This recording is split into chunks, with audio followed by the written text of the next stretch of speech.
Howdy everybody, and welcome to the Indie Scientology podcast. I'm your host Andy Nolch, the Space Cowboy, and isn't it lovely to be here listening to the good old Strauss.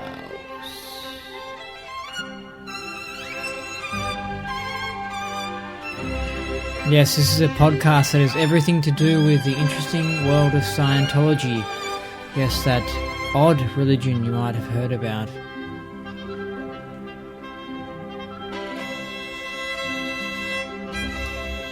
If you don't know what Scientology is, then put simply, it's a bunch of self-help books and exercises, mental exercises and therapy that evolved into a religion created by American sci-fi author L. Ron Hubbard in the 1950s.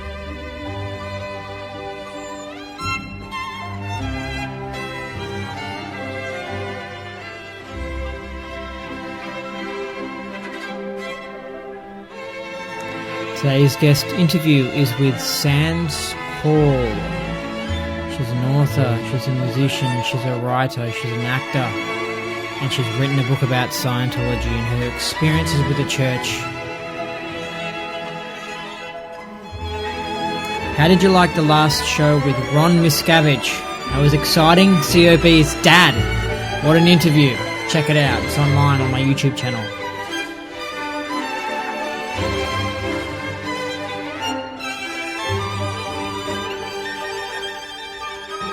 Ooh, it's now time for us to go down that rabbit hole into the interesting world of Scientology. Up is down, down is up, left is right, right is left.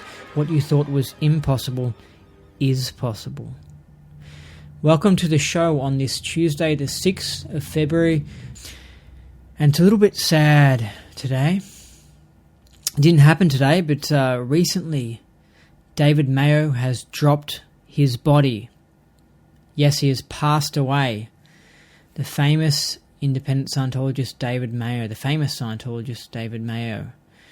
For anyone who doesn't know who he is, he was a big part of starting the independent movement in the 80s. He left the church when things turned bad, and he actually was L. Ron Hubbard's personal auditor. So he was a pretty special guy. He was from New Zealand. He was born in 1940. He was a similar age to Captain Bill. Him and Captain Bill had a lot of similarities. They both did the St. Hill Special Briefing course actually at St. Hill, and they were very highly trained. And they both left the church in almost the same time, like around 1982 or something. And David Mayo had a lot to do with writing the materials for Knots, apparently. And he also apparently helped save L. Ron Hubbard's life in 1978. So David Mayo is a pretty special person. Apparently he audited L. Ron Hubbard, who was close to death in 1978. So from what I looked into, after 78, you get you get some more tech released, and you get Battlefield Earth, the book, and you get the Mission Earth book series. And I really like Mission Earth and the information in it. So if it wasn't for David Mayo, we might not have had those things, because L. Ron Hubbard could have passed away in 1978. Very interesting. So I have a lot of respect for the guy, and I don't really think it's sad because he still exists. I'm quite sure about that. I've looked into reincarnation, all that sort of stuff. It's true, people. Come on, just wake up and face the facts. So I mean, apparently he signed some sort of agreement with the church in the 90s, I think, and he had to go quiet. So he wasn't publicly doing much anyway. So it's not like, he was doing heaps in Scientology, and it's like, oh my God, he's dead now. He's doing heaps. He didn't seem to be doing much in Scientology. But anyway, he's a very important person. And then there's a video coming up soon that I'll play that is him speaking. He's got some great information. Okay, here's a success story. It's a solo knots completion, and this relates to David Mayo, because apparently he had a lot to do with the writing of the solo knots material. And just in case anyone's listening who's a hardcore church member, there is a little bit of a secret to Scientology that you don't know about being a church member. And the secret is that L. Ron Hubbard didn't come up with everything in Scientology. It was actually a bit more of a team effort. It's just L. Ron Hubbard had a lot to do with it. I would probably say he wrote 85% of all of the Scientology materials. But there's still a lot of things that other people contributed to. But the church just makes out that Hubbard was a genius and he did it all himself. Anyway, this is a solo knots completion. This is a success story. There's so much to relate about auditing solo knots that I will try to narrow it down, but anyone who wants to can get in con with me for more of my story. The most liberating win came from many hours of slogging through a lifetime of a long PTS condition, finally blowing that cracked my case. I ran out so many fixed conditions along that journey. The rundown is definitely like digging ditches, persevering and confronting all that seems uncomfortable and permanent until it all crumbles. Can I just quickly say something?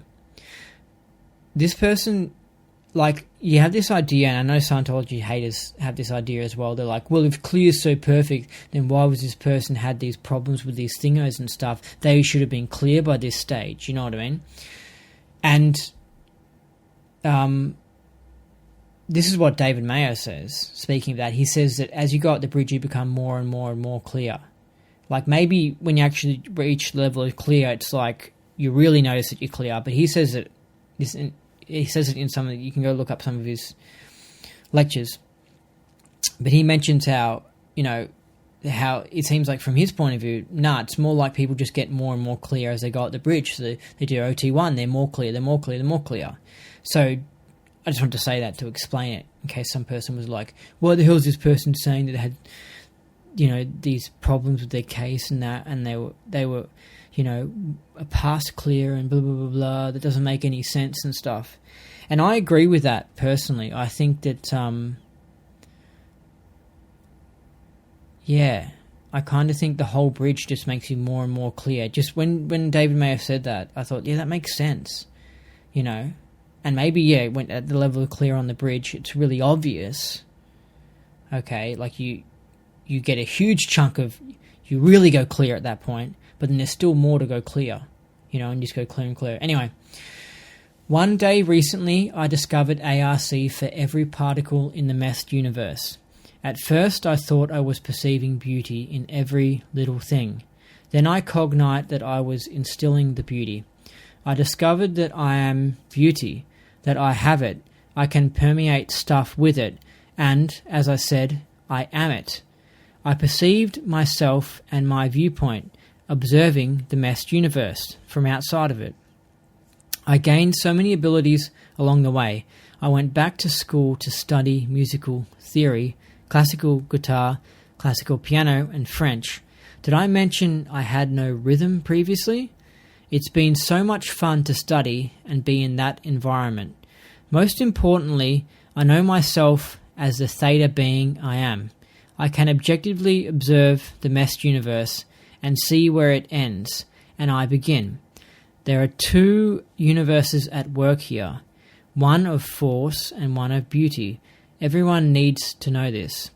I feel an exhilarating love and gratitude to LRH for his brilliance and his loving heart.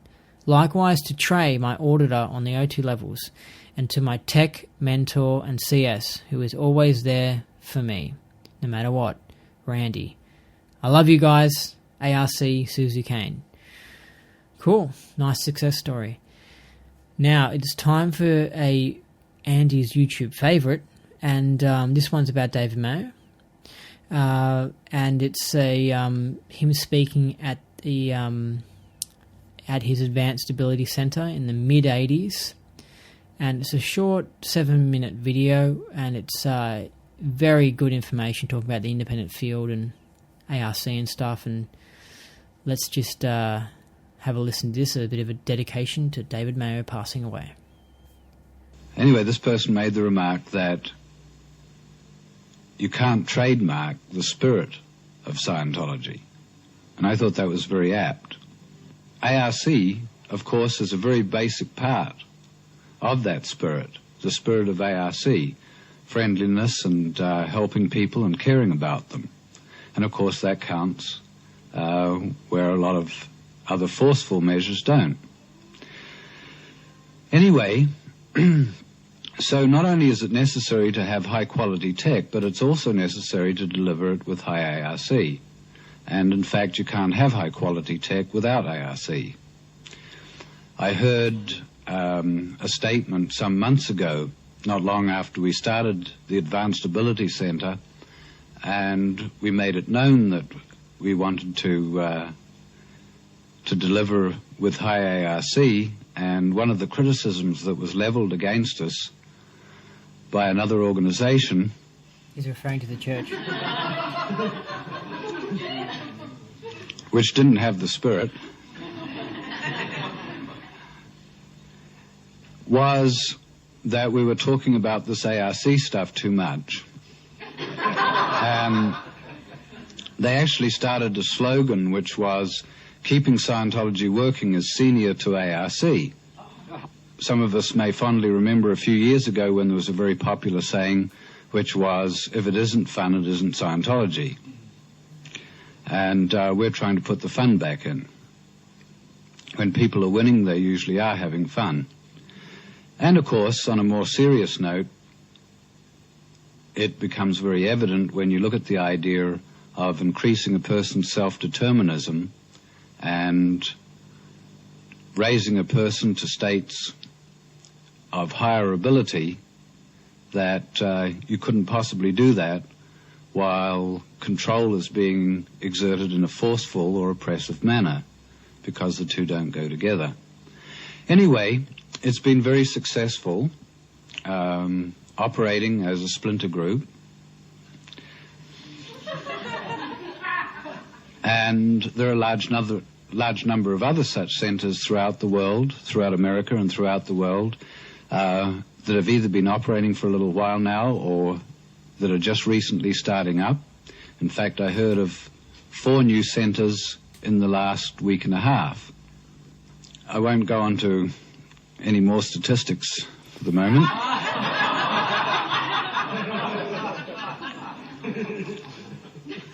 So about the future now, as to what we can look forward to. The point is that being able to get results in auditing and in training, and for a lot of people to be able to reach it, or making it accessible to a lot of people, and making it possible to have it without fear and concern and worry, has brought about the possibility of very rapid expansion. In the past, we've mentioned a phrase called sitting on the fence. And I'm sure there are a lot of people who know what sitting on the fence means.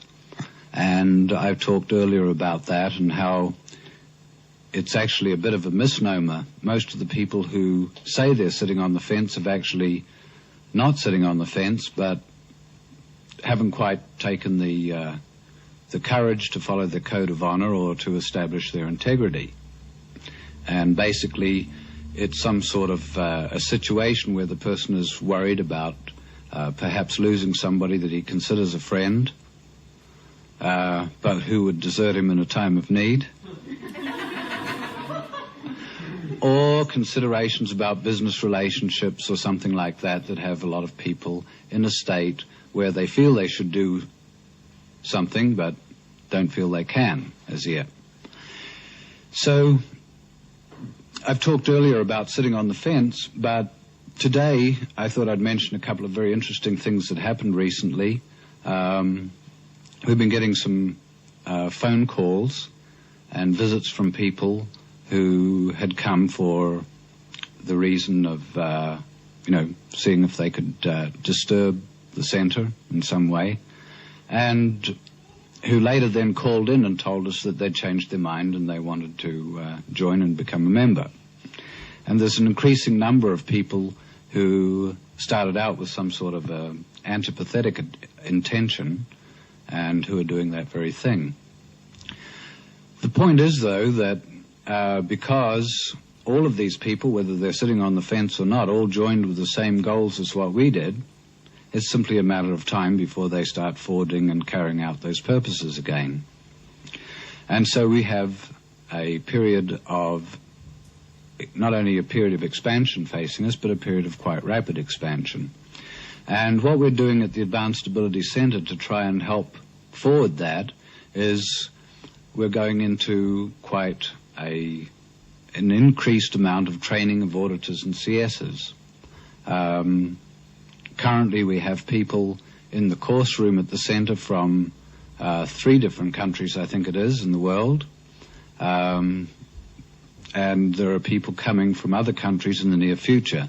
And I feel that the thing that we can contribute most to the independent movement, or what some people have referred to as free Scientology, or whatever we call it, is that we can contribute the training of auditors and CSs so that other centers can have the highest quality tech possible. And I know that they already have very high ARC, so we're looking at a very bright future indeed. And a question that's often been put to me by some people is, if things blew over and it all came right again, what would we do about that? And while I feel that's a somewhat hypothetical question, the point is that I feel that for the first time in many years, the future looks very, very hopeful because of the free enterprise system that's come into being. And for the first time, I feel we can have standard tech, which isn't monitored by economics or by somebody trying to defend a position of control, but which is simply monitored by ARC. And this makes it very hopeful for the future. And I think this way we can bring about LRH's goals and our own goals that we all subscribed to at the beginning when we first got interested. All right, so that was David Mayo talking about independent Scientology in the mid-'80s. Interesting. I don't think since the start of the independent movement, I don't think it's been a success, but also I don't think it's been a failure. Although David Mayo's Advanced Ability Center still doesn't exist anymore. I think it's still been I think it's gone all right, but it needs a lot of improvement though. It needs more. It just needs more of a Div 6, because the way I think Scientology is that it's so there's a lot to it, like starting a center and all this sort of stuff, and people who start auditing other people, they learn how to become an auditor, and someone who runs a center, they learn how to run a center, but there's not enough people, I guess, putting their hand up and trying to just be the promotion guy, the Div 6 person, you know what I mean? And this was the same in the Church of Scientology that I noticed, was that there was heaps of people in the other divisions of the organisation, but Div 6 didn't have enough people in it, and you could probably call it a brain drain out of Div 6, and so that person would go and become an auditor or a supervisor or an executive director, and then you end up having no one in Div 6, and then that's happening. It seems to be happening the same in the independent field. Like let's say you got runs org with Max Harry in Switzerland. It seems like he's got a great org and he's got auditors and he's the ED, but there's not really a Div 6 person. There's not really. I don't think there's much of a Div 6 because people are too busy trying to run the org. So I think that's a big thing that needs to get addressed in Scientology, is the whole Div 6 thing. I think what's best is if someone pairs up with someone else and more people need to put their hand up and say, you know what, I'm solely doing the Div 6 thing, and I'm solely going to come up with some real clever promotion thing, and that might solve it. But definitely, if I ever started an independent org or anything, I would, I guess at the start I'll be so distracted with setting up the org, and then finally be like, okay, now I can work on advertising. But I don't know. Anyway, it's now time for comment of the week. And this is on the Ron Miscavige interview video on my YouTube channel. And it was from Chuck Beatty. And he says, I was a computer guy at Author Services Inc. from 1992 to 1995. And I did a project to proofread all of Hubbard's writings to ASI and the so-called COB advices. And none, as all agree, point to giving David Miscavige the leader role. And none, as all agree, point to giving David Miscavige the leader role. All these ASI Hubbard writings, staff heading dispatches and orders, none said David was to be the boss of the movement. What I read from Hubbard to ASI corroborates what David's father Ron is saying. Ron's totally spot on regarding Author Services matters. Alright, that makes me want to re-watch that video, that interview. It was a good comment, Chuck. Okay, it's now time for a Scientology joke. How did the Scientologist die ice fishing? She was run over by the Zamboni machine.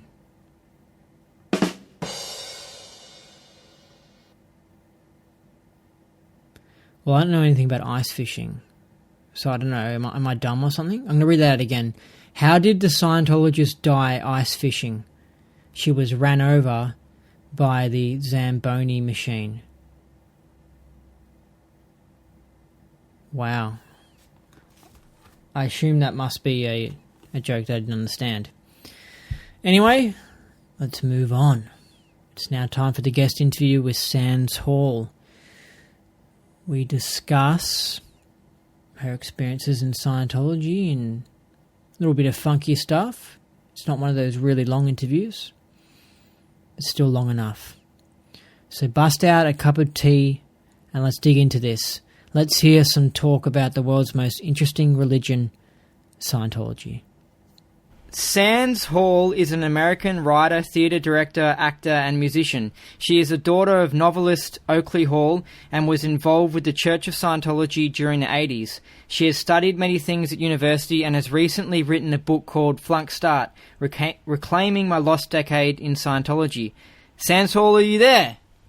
I'm here. Great. It's good to speak to you. Good to speak with you, Andy. Yep, and this internet connection seems pretty good, huh?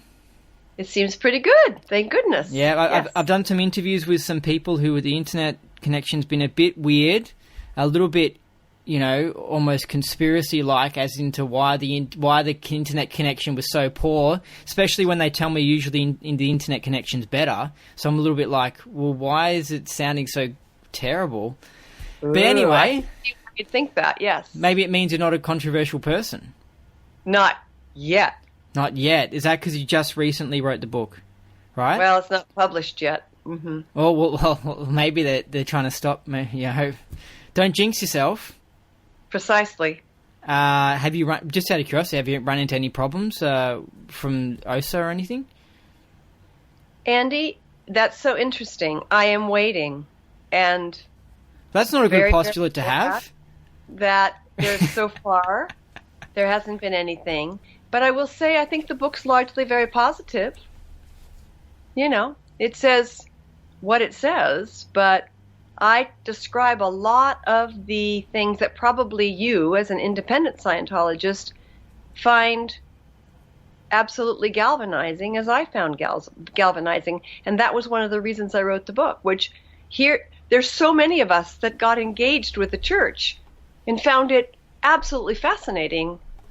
And what was that that kept us so enthralled? What was that? And that's what I wanted to address in the book. In addition to the reasons I feel I ultimately left what is known as the Church of Scientology. I got a little bit thrown off by the word galvanizing, to be honest. Are you? Yeah. So make it stronger, protecting or something, or is that right? So I'm just thinking of the galvanized nails. Yes. But galvanizing actually comes, it's funny because I looked this up in a Scientology course room, because one of the things I adored about my time in Scientology was how I was asked to look at words and the roots of words. Had actually to do with fastening a little electrical current to a frog's legs and making it jump even though it was dead or almost dead. Yeah. So it was galvanize something into action. And galvanize in that way, of a galvanized nail, is covering something in order for it to have more protection inside of wood. So I'm sure they're connected, but the original form of galvanize, which I think maybe comes from the guy's name, was to... Is it kind of like pushing buttons? It's to create a spark of life. All right, good. But I'm glad you asked about that. Yep, good. I had something to say there. Yeah, I was going to say something controversial, actually. We might as well go into it, because I guess this could, because you're not an independent Scientologist, and it seems like, you know, you're more towards the disliking Scientology side, which I'll ask you about. But I might as well say this. When it comes to wins from Scientology, you know, I do believe you can get, you know, I'm pretty heavy believer in the tech and stuff, but you know, if I was to become a Scientology hater, I could pass everything off as just being wins from study tech and clearing words. Like I could pass it all off. You could say, hey Andy, the only reason you got benefit was because you started clearing words, and that's just a massive life-changing thing. Do you know what I mean? Like it's a huge thing, clearing words. I can't. I mean, because it just opens you up to communication. You know. Huge. Yeah. So I think, if I'm hearing you correctly, Andy, one could pass off the wins in Scientology just to do with clearing words. I cleared the word and I understood the derivation. I got the etymology. And yes, that's true. I also think that Hubbard's particular genius, and I do think it's a particular genius, is understanding that there were these huge abstractions like happiness, communication, knowledge. Oh, you author. Sorry. Quickly, what abstraction? Quickly define it, just quickly. And just taking them apart, putting them into their component parts. You may or may not agree with his component parts, but I remember the first time it was explained to me, affinity plus reality plus communication equals understanding. And that was a big thing. I think that part of what works for me about the bottom part of the bridge, which is actually all as far as I got, is that these ideas are marvelous. I think they're marvelous. I think they're worthwhile. I think they're worth talking about, which is why I finally wrote my book, which is to say people get involved with Scientology and stay involved with Scientology because there are very smart ideas in it. Yep. It's interesting, yeah, that the ARC triangle and how there's other things that, I think there's time, space, and maybe it's matter or something, but there's something that's similar to that where it's another triangle and where you can't have like a table without having space, and you can't have a table without having time, because if there's zero time, you're never going to be able to see the table or something. It's an interesting idea. Absolutely. So he was a philosopher, yeah. So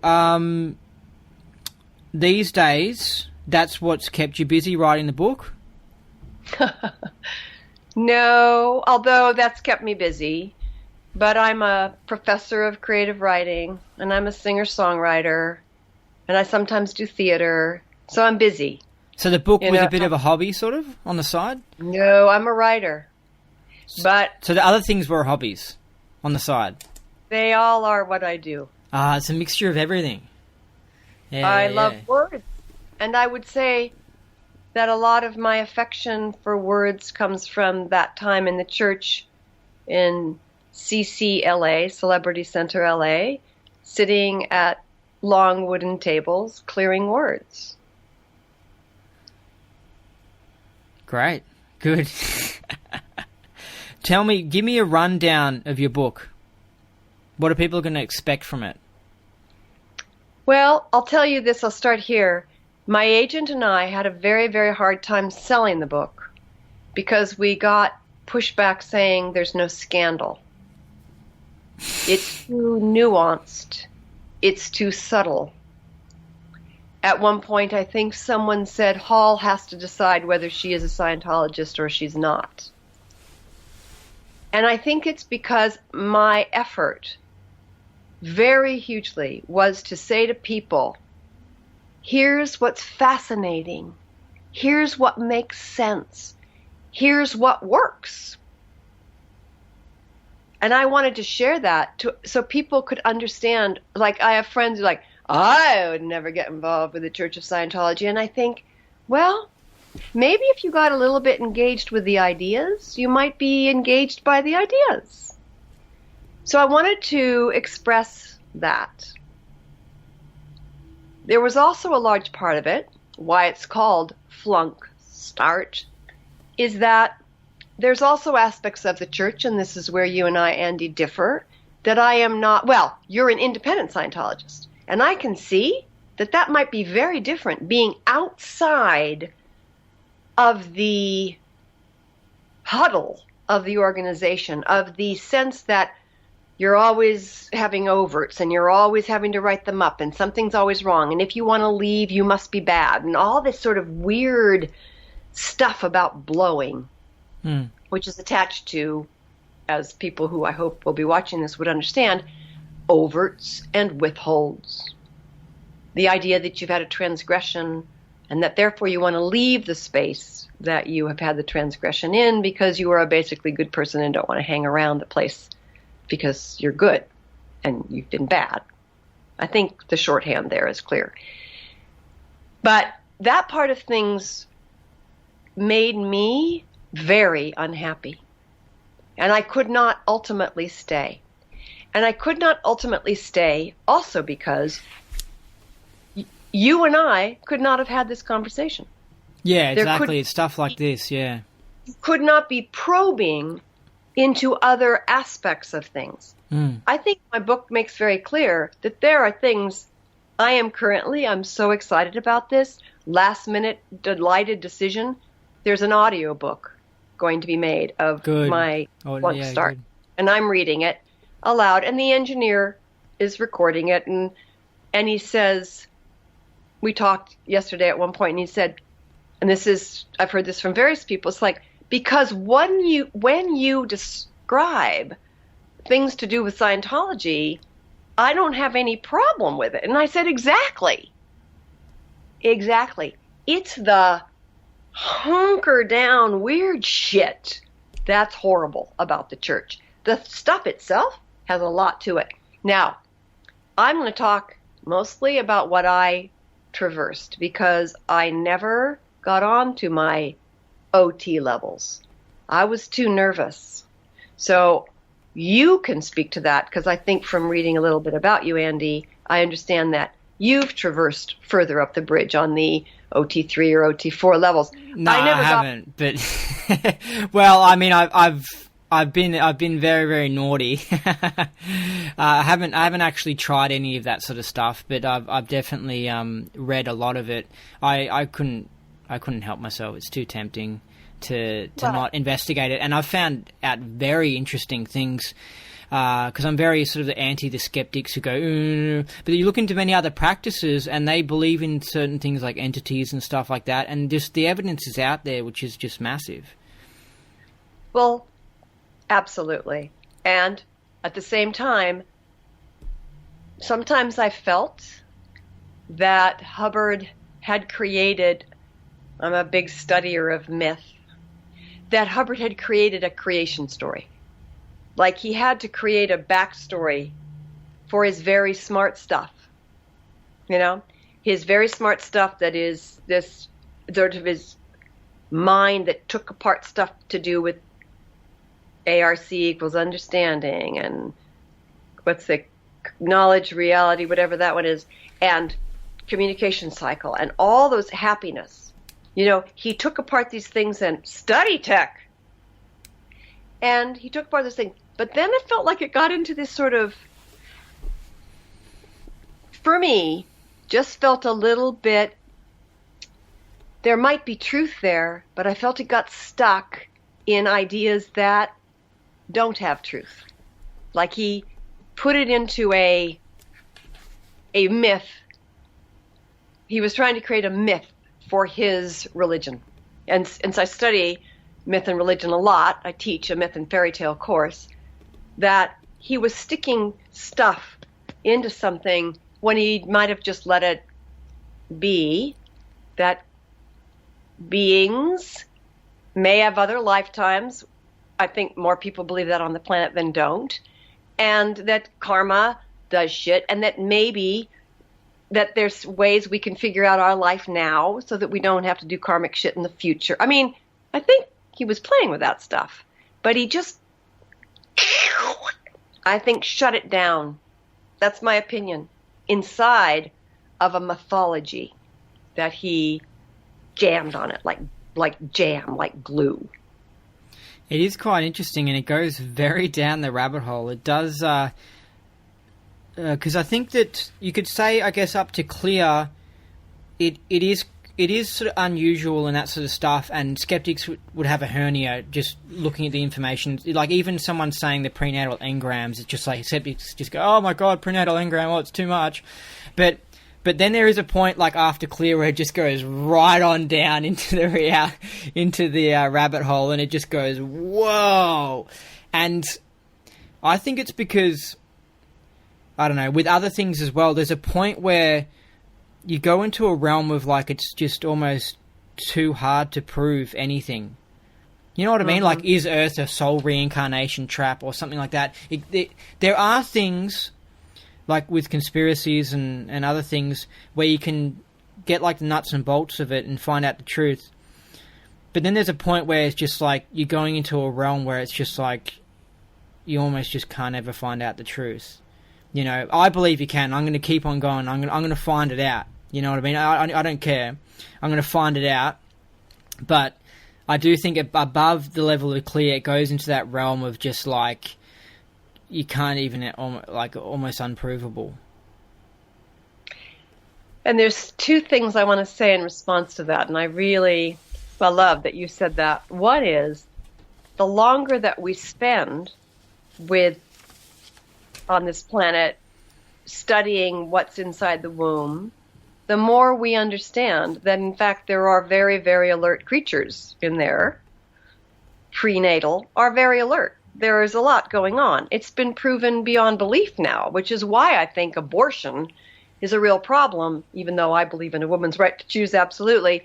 It's something like you realize there's sentience, there's understanding, there's feelings, you know, things are going on.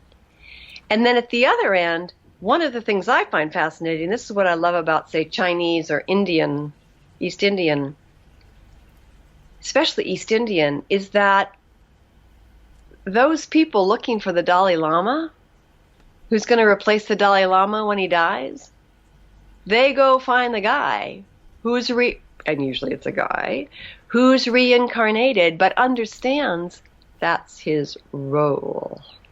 Now, is it simply that he's indoctrinated into that? Or does he understand it at the age of 6 when they go find him in his hut I find that. I think because my own feelings, because the Chinese, this may sound almost racist, but it's not intended in the slightest, because the Chinese and the East Indians and the Japanese have been meditating for so many centuries, millennia, they have been meditating, that their whole sense of how things work when you're inside of their religions, of their spiritualities, are tremendously profound and tremendously true. I mean, they've eons of understanding. When I look at Tibetan Buddhism or Hinduism, I'm fascinated by the degree of knowledge that is there. I'm really interesting. Like, wouldn't it be interesting to be able to find out how they find the next Dalai Lama, like how exactly that comes to? It's just fascinating, you know. Fascinating. Yeah. And that so far that hasn't been like someone comes in and at 12 goes, they find them at 6, and at 12 the person acts out and starts drinking and says, I don't want to be the Dalai Lama. No, that person puts on the mantle and begins to be the Dalai Lama and speaks the truth and is there to do the thing. And it seems to, I mean, he obviously has helpers around him, you know, but at some point, that is a very, very wise man, and it is a man. There's a very, very wise man that is speaking truth to a whole lot of people. So I think what Hubbard was exploring, and this is my appreciation for him, is that he was looking at, here are these ancient, ancient truths, and how can I make them either be mine, which is one way of looking at it, or can I make them modernized? Because even engrams, and that's very much, I mean, it's so funny to me that he was so disapproving of psychiatry when, in fact, that whole earlier similar thing is very tied to psychiatry. I mean, so he's, on the one hand, creating something new. On the other hand, he's borrowing from so many traditions.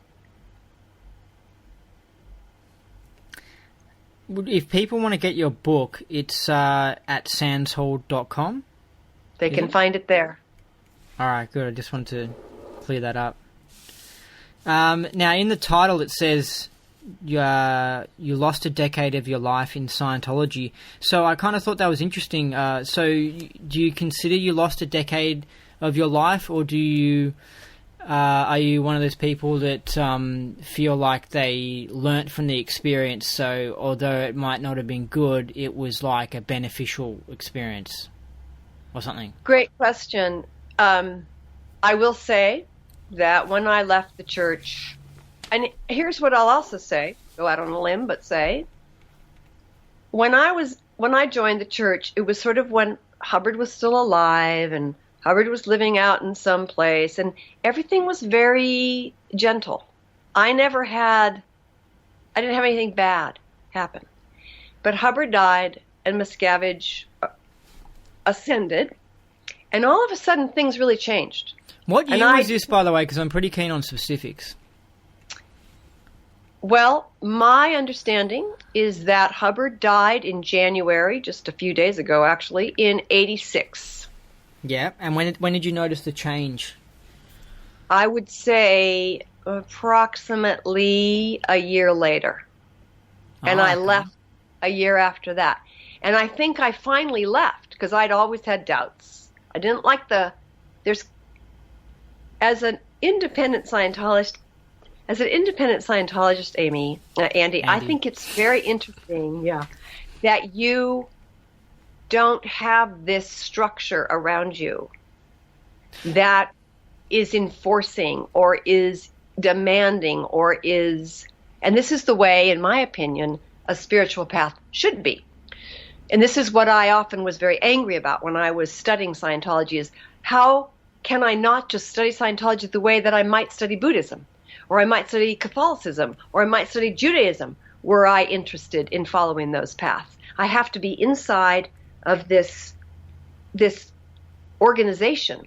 Now, I think it's fascinating when you said at the beginning of our conversation, have you heard of, is it Ron's Place? Ron's Org. Ron's Org. That'll be a funny alternate universe bizarro name for it, Ron's Place. But you're just giving someone... You're giving someone... cappuccino's good there, yeah. Someone's got an idea now. They're like, oh, this would be not a bad name. Ron's Place.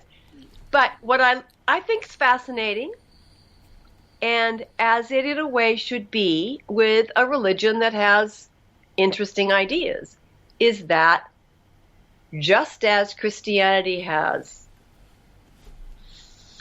500 versions of it, right? That Protestants, they're known as Protestants, right? That's where they got their name, Protestants. Oh, like protesters.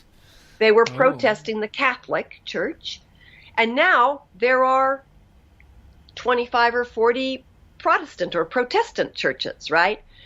What's happening in Scientology seems to me very healthy, which is, I believe this stuff. I want to be able to continue to work with this stuff. I'm going to go find the church that gives it to me in the way that I can actually receive it, as opposed to, you have to do it this way, you have to do it this way, this is what religion does. This is what organized religion does. I'm going to put this thing around it. And I think that this is a very healthy thing that people, the whole independent Scientology movement, I think is fascinating. You know, that you can just do it without the org around you. The scary, the heaviness of it, yeah. Muffling, stifling, can't speak, can't think. Yeah, yeah. That's ultimately why I left. I could not have a conversation like the one we are having. Yeah. I was the same. Like, I did an interview on the internet, not for this thingo. Like, I spoke on some other podcast on the internet, like, years ago, about Scientology, because they said some negative things. So I said, I gave a good little church boy interview. And it really was, because I handled the hard questions and stuff like that, and back then I was thoroughly brainwashed. So it was actually really interesting. You could title, if you listen to that, you could give the title that a brainwashed church member gives interview about Scientology, and I gave all those typical brainwashed answers. Anyway, but the church, they kind of didn't like it, and they said something like, if I do something like that in the future, I have to ask for permission. And it's kind of just like, come on, like, firstly, I don't know where that's specifically written by Hubbard, but also it's like, I'm becoming a Scientologist and I have a right to do whatever I want. I don't have to go, oh, sorry, let me just contact some advanced organization and find out if it's okay if I do some interview on the internet. Or speak what I have to say. Right. Yeah. This, to me, this is what happened, is that Miscavige, I became more and more aware of him somewhere between 86 and 87 after Hubbard. I mean, I know he ascended as soon as Hubbard died, but I wasn't aware of his influence for about a year. And then I was like, everything felt so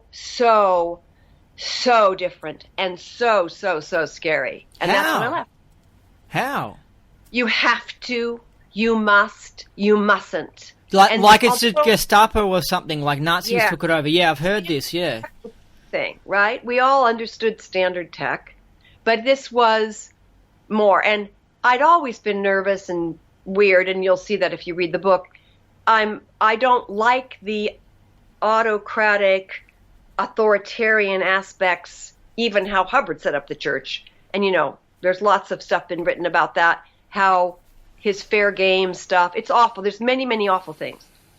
But I managed to go easy in the pre-internet days to go, no, I don't hear that.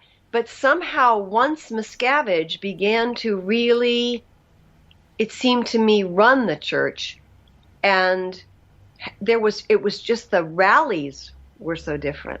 The rallies, like the events? Yeah, they weren't just, I never went to the rallies, but all of a sudden I felt like I had to go to the rallies, or else there might be someone walking around with a clipboard noting if I were present. There was a lot more paranoia suddenly. And that's when I finally went, I've been feeling it for years. If you read the memoir, you'll see that I always had this discomfort with the crunch around, it's a cult. It's a cult. I believe that independent Scientology isn't a cult, because there's nobody. You still have the stuff's in place that makes sense, but there's no one sect checking, and I don't know. I don't know enough about independent Scientology actually enough to say that, but that's what I feel. Well, independent Scientology's got a big plus in that if anyone has a problem with someone, they can just go off somewhere else. But the thing with the church is it's all one thing. You can't just go from Melbourne org to Sydney org, because Sydney org will say, what happened in Melbourne org? And you haven't done blah, blah, blah, blah, blah, blah. And then you're just trapped, and you're just like, no, I can't go anywhere. That's very well described. Mm-hmm. Many people do talk about this change that happened in the 80s. And I remember some guy mentioning it, and he said how in the space of 1 year, he said, we went to, I think, Sydney org, then a year later he went back, and he was just like, yeah, the place was real serious. And it's like David Miscavige got his Sea Org people and went around, and the Sea Org people acted like SS officers and like made Scientology really strict and heavy, and suddenly it was like, boom. And ever since then, it's had a lot of people leaving. Like so many people left in the mid 80s. So many people left, and they got declared. I didn't know that because there was no internet. So it wasn't until, when I left the church I got accepted at the Iowa Writers Workshop, and went to get my Master of Fine Arts degree there. And I still stayed around. This was 89, but I was gone by 90. And I knew that starting in about 87, I had to go. So it was very slow. Yeah. Because it was so scary to leave. And also I had a sweetheart that I loved very, very deeply, and deeply wonderful, wonderful friends I did not want to leave. I love my friends. I love them still. They can't be in touch with me, right? I'm an apostate. I'm a enemy, right? Are you an SP? But I'm an SP. Yeah, you're an SP. Because I'm criticizing their church, right? I love those people. I love them still. But that was a decision I had to make. But I had no idea, none, Andy, that other people were making it. So I felt so utterly and horrifyingly alone. I can't ever describe what that was like. It was horrible. I never slept. I put circles under my eyes during those years. It was horrible. So when I finally stumbled on, and this is a funny story, somewhere in the late 90s, early 2000s, I was Googling myself. It was still new to Google yourself, to find out if my name was on a website where I was going to go teach creative writing. And the first thing that comes up before my website is Scientology courses taken by Sands Hall. It's and I feel I have been pretending. I have told nobody that I was a Scientologist for a decade, right? So this is like, now anyone Googles me, this is the first thing that crops up. But why does that come up, just out of curiosity? Well, sort of two things. One is, so that's horrifying to me. I click on that because I'm fascinated. And the point of that website turned out to be to show how many people had started and done courses in Scientology and had left. That was the first clue I got that there was this march out of the church. It was the first time I got any sense of that. As far as I was concerned, it was still doing its, energetic, successful thing. But that was eye-opening to me. It's like, oh my God, look at all these people, including me. And that was a very interesting, and that was the point of the website, was very interesting. Gone. So what I couldn't abide was the authoritarian aspects of it. And perhaps it sounds like independent Scientologists don't have that. It's like studying a religion. You have to practice a religion. If you're I meditate most days. It's a practice. Scientology is a practice. You have to do it, But so that's a religion. That's a spiritual practice. You do it. But you're not inside of this construct that makes you think, I cannot associate with certain people. I cannot speak what I want to think. I can't think the thoughts I'd like to think. Yeah. That's a ultimately why I left. Yeah, it's pretty annoying, isn't it? Like the control of the church and the system it is. It suddenly it makes things that you don't consider overts into overts. They tell you this is an overt, and it's just like, hold on a second, you're violating my personal integrity and my own reality and all those sorts of things. That's so well said. I just want to pause there, Andy. That's so well said. Yeah. They make things into overts that aren't overts, and for someone who wants to be good, it's like, oh, I want to be good. I mean, you sound like you're great with your personal integrity. I thought I was, but when that came at you, it was like, oh, I must have done something wrong. To me, that's the most insidious, bullshit, awful aspect of the church, right there. That they make you think that you have done overts when all you're doing is following your curiosity. It's interesting because it sends you PTS really, because you kind of like, oh, I've done something wrong, and or maybe that means something bad is going to happen to me, and then you become scared, and you just, that's when you start withdrawing, closing up as a being. It's kind of interesting, you know. You have to, I think you have to, and this is why I think actually Scientology might always be a little bit controversial, because as you set beings free, I think they become a bit of a wolf. They become a bit of a like, F you, I've got my opinion, and this is how it is. And so I think Scientologists are always going to be sort of clashing heads. But it's them asserting their own reality and creating their own universe with their own laws and their own way of thinking, and not becoming conformist in some sort of matrix. Mm-hmm. And I think that, right there, is what makes a spiritual path. Judaism is known for arguing over the finest points of the Old Testament, and they will take it apart and talk about it and argue about it. You know, Christianity, and this is one of the things about sermons, right? They're taking a stretch of the Bible and they're going to talk about it.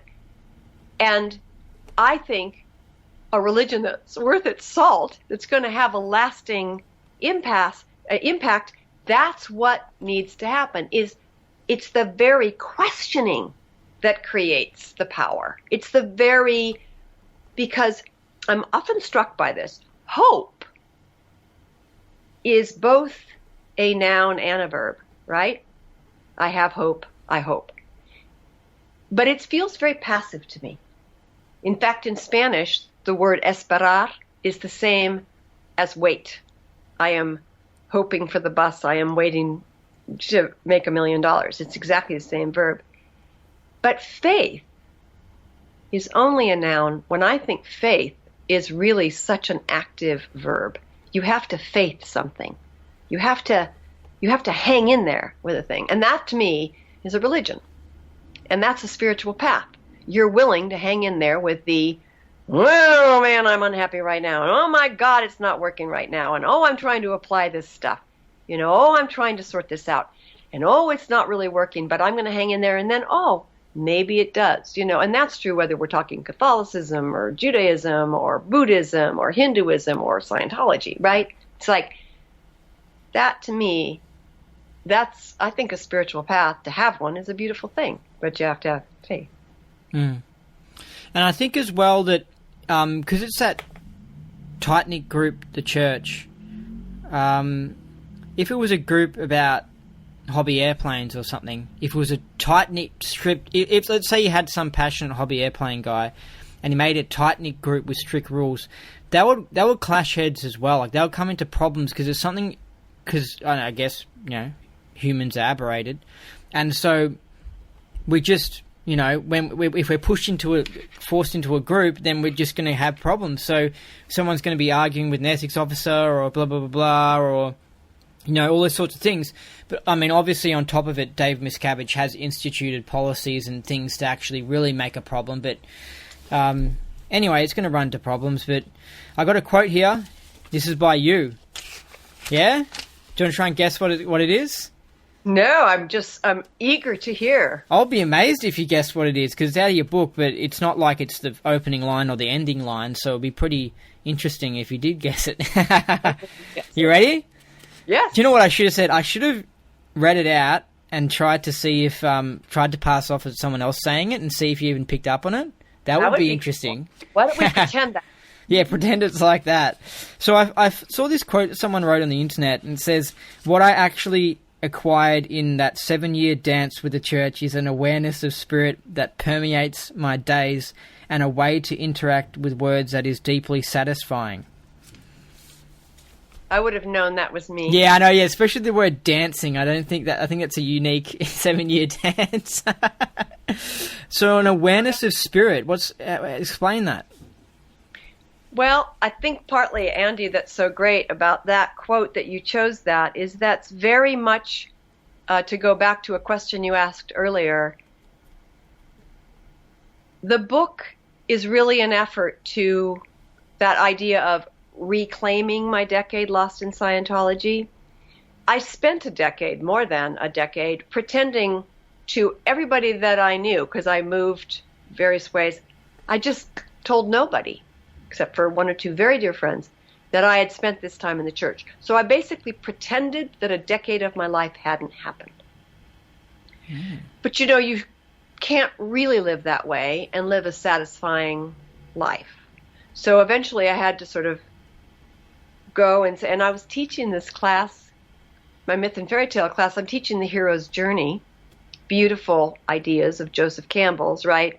Which is that a person leaves a normal situation, they're dragged down or forced to go, and they have to go down into an underworld, and they have to confront stuff, and they usually die, either literally or figuratively, to their original self. They have to grab hold of something, and then they return with something they learned to the old world. That's the hero's journey. And I was teaching it passionately to my students, saying, if you can take this with you in your life, you 18, 19-year-olds, understanding that when you go into a sad and dark place, that there is something there. You may die in some way, but that you will, if you look at it the right way, there's something you'll grab hold of and bring it back. The boon, it's called, the elixir, the reward. You'll bring it back to your life now, and you will continue on with this new knowledge. And I was teaching this and thinking, why can't you apply this to your time in Scientology? No. That was just wasted years. Those were just squandered years. Those were just terrible years. Those were wasted years. But eventually, I thought, you have to sort of examine that. You can't live like this. And then, so that was the reclaiming. That was here are the things I learned. Here are the things I still use. So the dance, I became aware. I was meditating, transcendental meditation, long before I joined Scientology. I became a Scientologist. So I had some understanding of spiritual path. But it was in Scientology that I became aware that we have a body and that we are a spirit.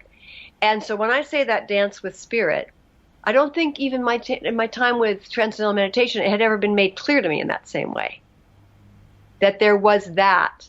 So I am tremendously grateful and responsive to the concept of myself as a spiritual entity. And I adore words, always have, but that time in the church really made me, because of study tech, made me very, very aware of the joy of etymology and knowing the roots of words.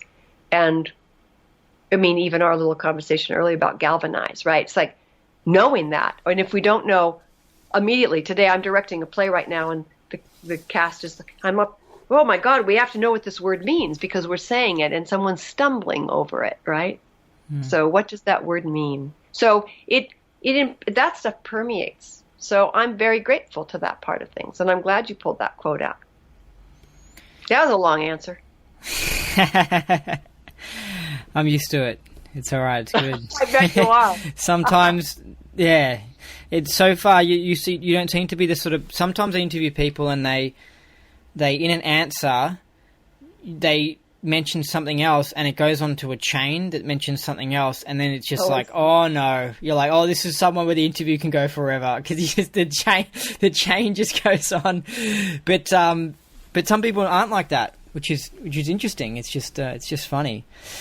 So an awareness of spirit that permeates my days Do you... I got the idea when reading that, like, that, can you feel spirit when you're walking around and you're in high spirits or something like that? Is that the sensation? Really interesting question. No, I guess I'm simply aware that there's this animating principle that's moving the body, and that sometimes it flags the spirit a little bit, kind of not feeling so good, and sometimes it's quite high. I don't think it's any mistake that we call spirits, that is alcohol spirits, because it creates that same sort of, sense of oneself. I've always been fascinated by that. I love the fact that when something expires, it means out breath. It means the what? Word out breath. The out word breath. of spirit is breath. Yeah. Inspire is in breath. That's inspire.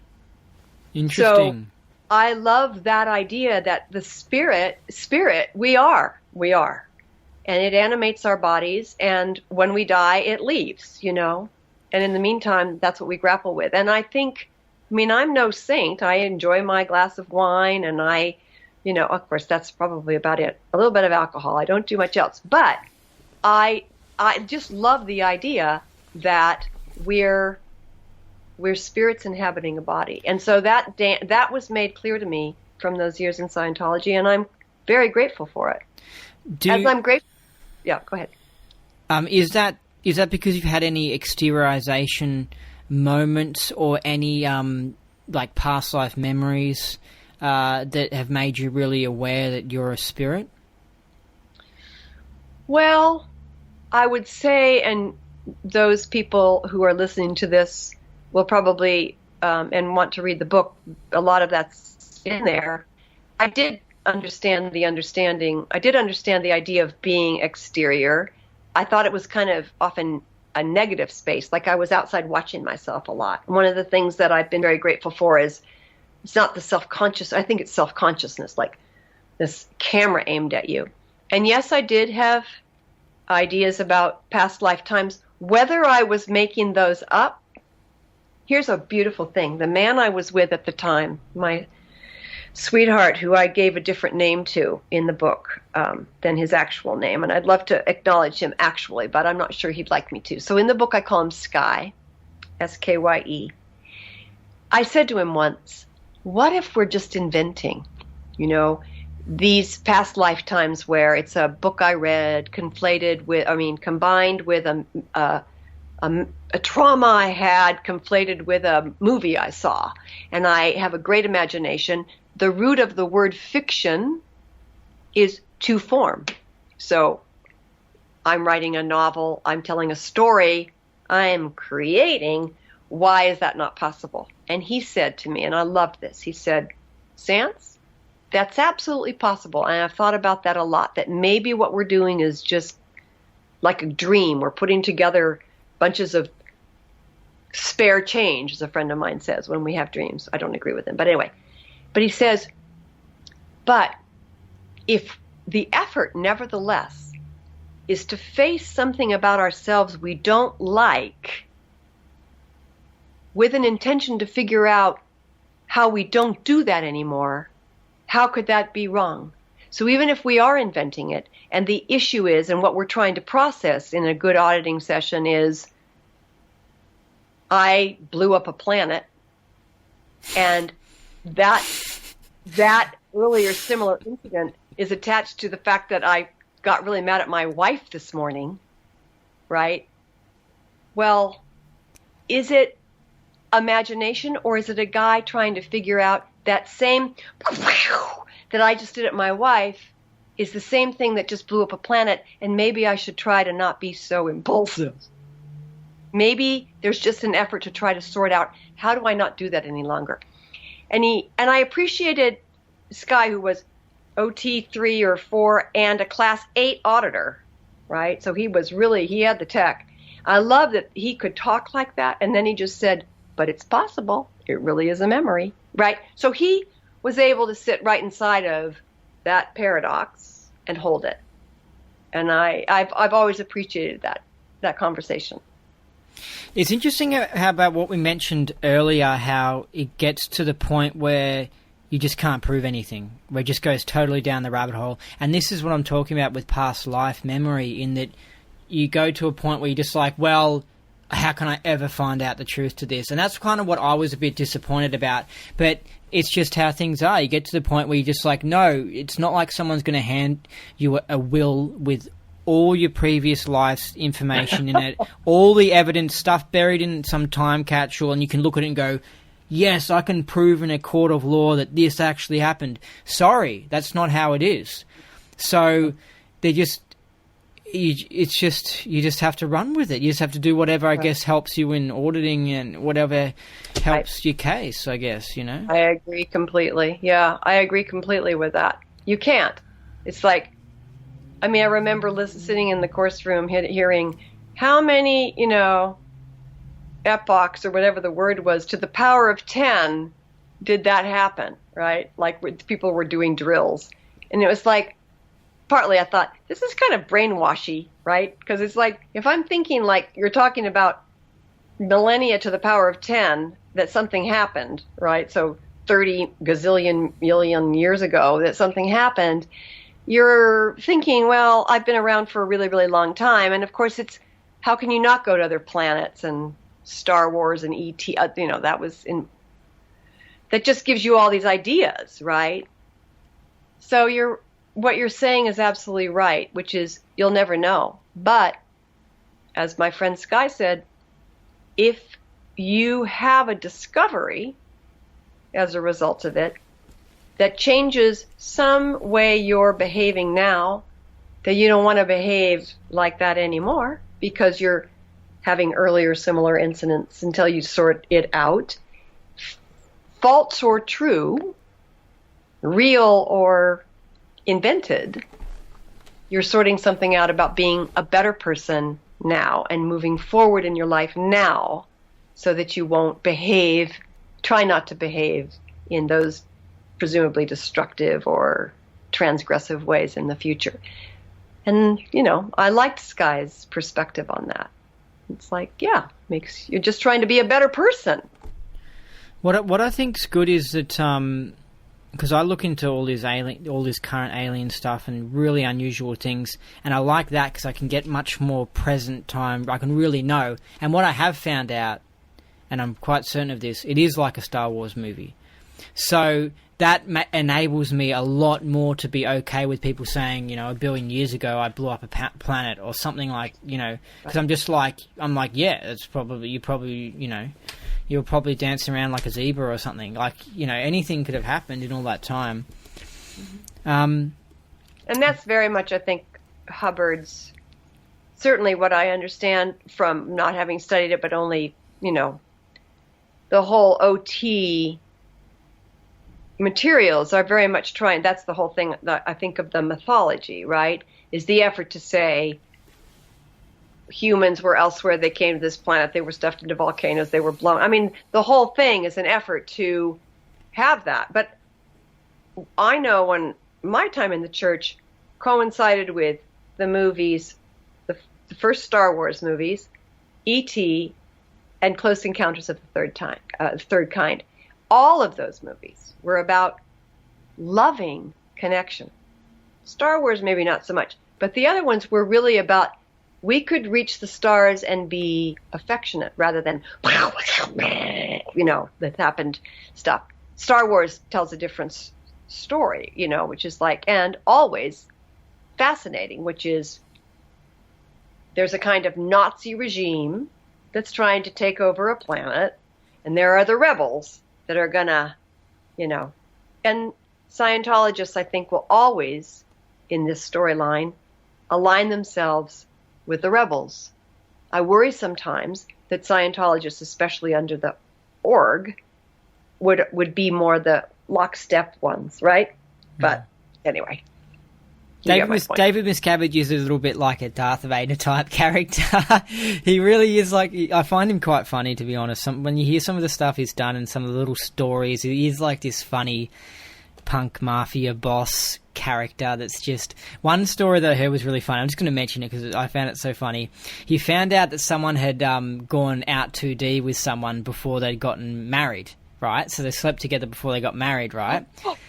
So David Miscavige, he was suspicious. So he spoke to the girl, and she finally confessed.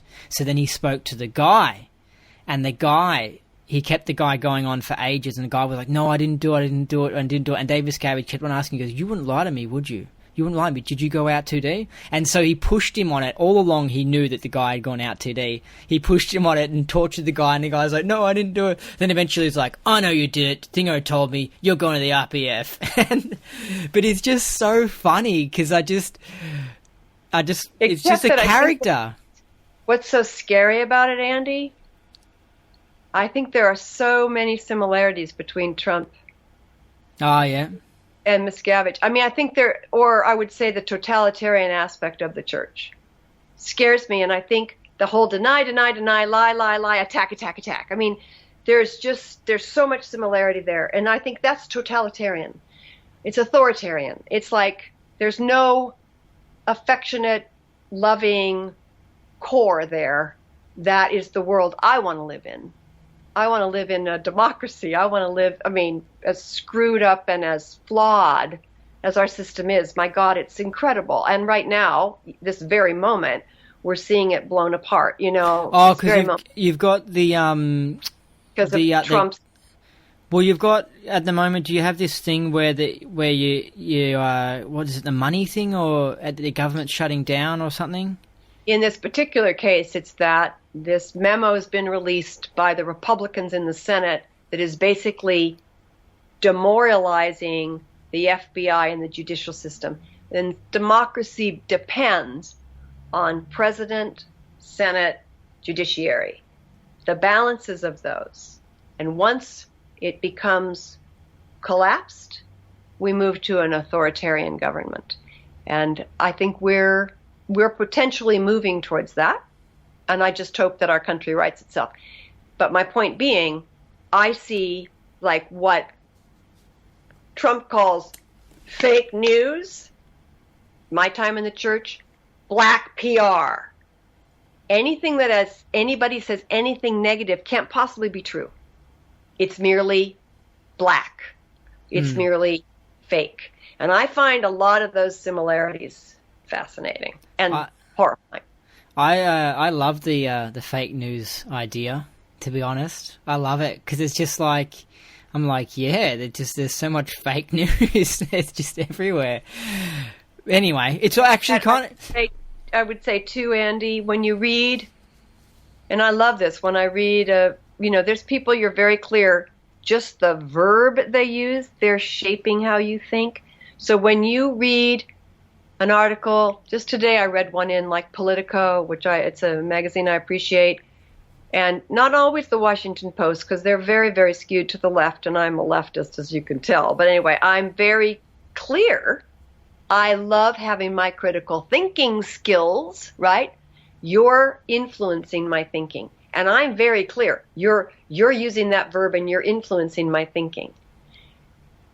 I love it when there's no active, in a good piece of journalism, there's no active verbs.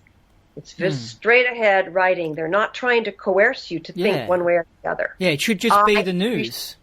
Yeah. That's not fake. That's news. It's just trying to kill you. And it's more and more rare.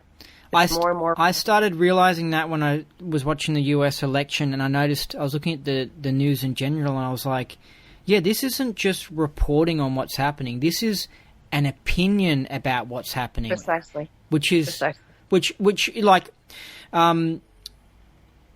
And anyway, some things you go to and you want to get an opinion, and let's say you want to hear like left-wing news are us or right-wing news are us, and you want to hear someone who's like blah blah blah and says they're skewed, but in general there's a lot of things where you just you just want to hear, okay, a boat crashed, or that you just want to hear, okay, this happened, and no opinion added to it.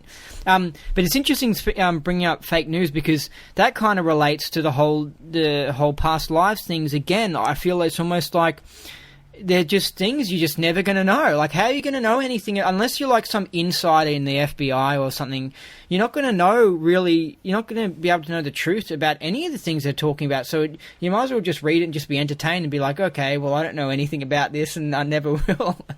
You know? Well, I guess because I'm a writer, I disagree with that. I do feel that a good piece of writing, if its effort is to tell truth, will make every effort to give both sides, and that you come up with your understanding. Obviously, writers usually write with an angle, but I think a good writer, a nonfiction book about history, is an effort to say, here's what happened. Here are the various sides of things, and here's the version. It's true that we'll never, it's almost always going to be filtered because it's going to be through a particular writer. But I think good writing in the world of nonfiction, not memoir, but in nonfiction, the effort is to give a perspective that is as fair, not to poke fun at Fox, but as fair and truly balanced as possible. You know, this is what I like about NPR. I like that they actually have the right wing and the left wing person on, and you can hear both sides of it. I purposely go read right wing stuff so that I can prepare myself for what is the perspective of others. So anyway, I don't know if there's anything we can trust though, because somebody could, let's say, they could have a news show that's pro left wing or something, and they could choose a right wing person to speak, and then the right wing person could just be an idiot. And then you think you're getting both sides of the argument, but it's just like you're getting like a, you know what I mean? You're getting a crappy, like it's just there's nothing. Yeah. But I think, my dear Andy, I think it's so cynical. I think there are. I'm very cynical. Are really trying to actually get the truth into the. They're trying to get truth into the world, not slanted. This is one of the reasons when I read like just today, I read an article in this magazine Politico, and I was so happy about it because it just was like, it didn't tilt me one way or the other. It was just facts, you know? And of course facts can be skewed and blah, blah, blah. We know that. But to me, that's wonderful writing. And I'm very grateful for it, you know, in newspapers. Yeah. I've looked into like the CIA and how they can do different disinformation, and how OSO can do the same thing, like shifty things and lots of stuff. So I do kind of, it's kind of funny. I do view the news almost like past life engrams, or in the same way, like as in like, well, I don't know if any of this is true. Like I just feel like, you know, they could be, you know, twisting something and putting it here, and it does make things kind of funny. Like I remember one time there was, I think there was like some sort of terrorist attack in Australia, and so then on this news show they interviewed someone who said he was like a Muslim man, right? And he looked a little bit fake, right? But you wouldn't think anything about it though. Like you wouldn't. But then someone I knew who was Muslim, like, mentioned how the Muslim community doesn't know this man, and they're like, we don't even think he's a Muslim, he might be an actor. And then you start thinking, are news programs hiring an actor pretend to be a Muslim so that they get into an argument on a TV show so they get ratings? And, you know, I believe that they probably do that, you know. That does sound like the worst excesses too. Have you read Tony Ortega's The Unbreakable Miss Lovely? No. Oh, do. Because what you're talking about, it's very similar. The way that the church falsified, and I mean, this is an amazing story, how they just became this woman's friends. And she completely came to trust them, and it's an extraordinary story. It's intelligence ops, written. Yeah, so well written. He's a journalist. And he tells his stories. I mean, he's got an attitude, obviously, on Underground Bunker, but I mean, he's got his particular axe he's grinding. There's no question, right? But boy, that's an amazing book. It just made my blood run cold. It made me almost not publish my book. I was so terrified. Oh, you're worried you're going to become the next Breakable Lovely. Although, I don't want to think that, so I'm not going to. No, yeah, exactly. You get what you postulate. Exactly. It is interesting, these intelligence ops and that sort of stuff, because I'm into aliens and that. You hear about people who are into the whole alien thing, and they might, have sightings or get abducted and stuff like that, and then suddenly they have these friends come into their life that are almost like, they're handlers, and you find out that these friends are working for the government, and that they're there, like the same as Unbreakable Miss Lovely. Like, they have a little agent put in there to become friends with her and just to monitor and see. But there are things that I think that are going on that, you can't really know about. All right, so I want to do a bit of time traveling, okay? You ready? I think so. All right, good, okay. Let's go on an adventure back to when you first came across Scientology. How'd that happen? How'd you get into it? Well, actually, I think the first time I came across Scientology was when a friend of mine took me to an acting class in New York City. I write about this in my book. And I didn't. What I observed was this. There was a scene being performed in this acting class, and this teacher stopped the class, stopped this couple doing their scene, and he said to the boy, the young man, "Why are you talking like that?" And the young man said, "Talking like what?" And the teacher said, "As if you felt someone holding your jaw." Is someone holding your jaw? And the boy said, I say boy, he was a, 20-odd-year-old young man. But what happened was he shook his head. He said, no. And then the teacher took hold of his chin, said, it's as if someone has hold of your jaw. Does someone have hold of your jaw? And that's when the actor became this little boy in front of us. He went, no. And he said, because the teacher went earlier similar. He said, It's just braces. And he said, no, before that. And then it was just, I had an accident on the ski slope before that. And he said, my mother used to hold my jaw and jam the spoon in, and I didn't want it. So I would hold my jaw shut. And the actor's weeping. And that's when he becomes this. And the teacher says, talk to me afterwards. So it was amazing to watch it in front. It was like a scene. So as I'm leaving that, a guy says next to me, says, you do know that guy, the teacher's a Scientologist. And this is like 1978, 77. I'm in New York City. No. Because it all looked so cool. Well, I think in a way, then I had a very, very intense thing happen in my life, which my very beloved elder brother fell off a bridge and basically lobotomized himself. He had dreadful, dreadful brain damage. And I kind of had a vertigo of who I was because I'd kind of always lined myself up behind my brother.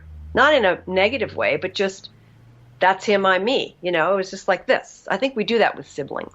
And all of a sudden it was like, who am I? So I then fled New York for Los Angeles, and I think it's really interesting that within a year of landing in Los Angeles, I was in this guy's acting class. Ah. And he's a Scientologist named Milton Casellas, quite famous at the time. And lots of people in this class were Scientologists. So that was one way I came in. But the other way was that I had gotten work at a restaurant, and a bass player named Jamie Font was playing with a jazz trio, and I fell in love with the music, and I fell in love with him kind of, across the room, and he did too. This is creepy in a way. He leaned across his upright bass and said to the piano player, having never talked to me, just, that's the girl I'm going to marry. And he did. So that's how I got in, basically. Long story, but if people are interested, they could read my book, Flunk Start. What was the first service you did? Success through communication. And I assume you liked it? The COM course? Yeah. Yes. Yeah. And I was dragged kicking and screaming into it. I didn't want to do it at all. But I kept being very intrigued by everything that Jamie, the guy that became my husband, kept telling me. I was very intrigued. Why Ethics. Why did you not want to do it? Why were you dragged kicking and screaming? Because it was Scientology, Andy. Oh, Everybody knew. Okay. Cult. Oh, Scientology okay. was bad things. Scientology bullied people. Scientology had financial excesses. Everybody. Hey, that was when it had a good reputation compared to now. Yeah. That's funny. So I didn't want anything to do with it, and yet I continued, and this is one of the things that my book attempts to express to the reader, is that in spite of my tremendous reservations, there was all this interesting stuff.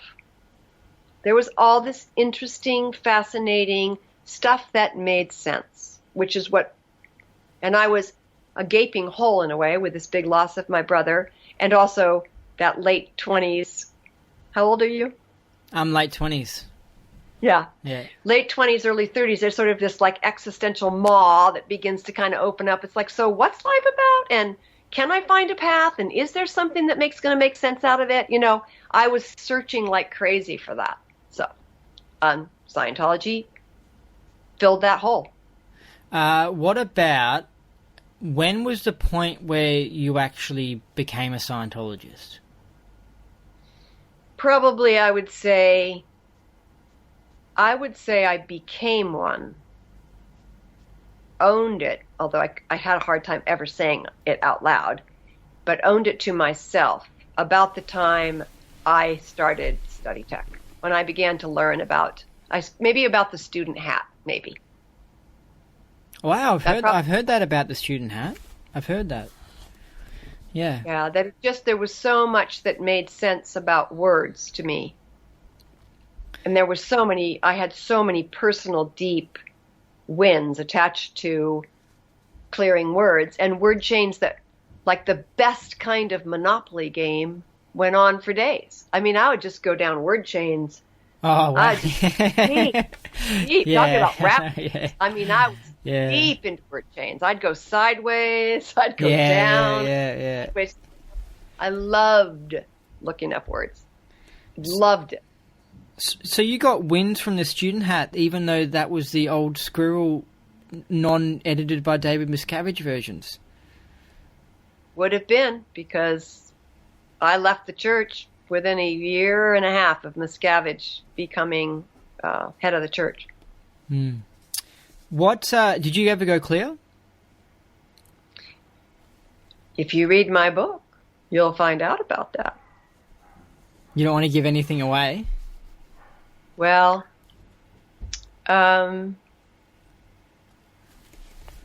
let's just say that I felt I discovered that I had been a last lifetime clear. I would love to have some more details on that.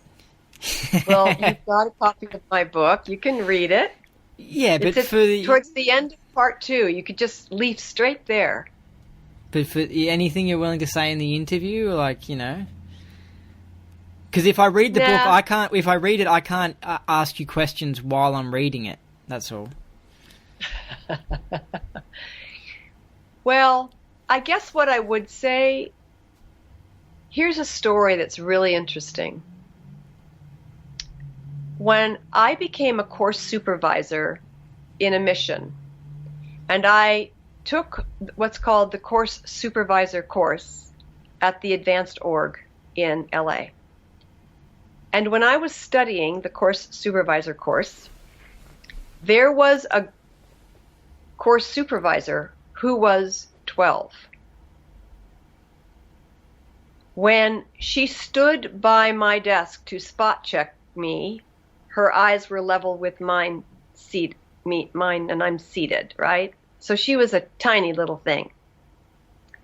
So she comes along and she picks up my course pack, and she checks the word, and I'm so stunned, right? It's a 12-year-old girl, and she's dressed. She's got little braids, glossy braids hanging on either side. She's dressed in this little plaid dress that looks like she's just stepped out of a out of a British boarding school in the 19th century or something. I'm so stunned that when she points to the word that I'm supposed to define, I go, and she goes, flunk. And, start. And so I'm supposed to look up that word. And I'm just staring at her across the room like, oh my God. And this woman leans in beside me and she says, she was a course supervisor in her last lifetime at St. Hill. And she attested to last lifetime clear when she was 7. Her parents are Sea Org this lifetime, and she knows she was last lifetime. I don't know if they had Sea Org when she was lifetime. Anyway, so I sat there doing the math, right? That if she had worked at St. Hill and died in the 70s for some reason, she could have come back in the 80s and be about 12, right? So I'm staring after her doing all this math and thinking about past lifetime clears.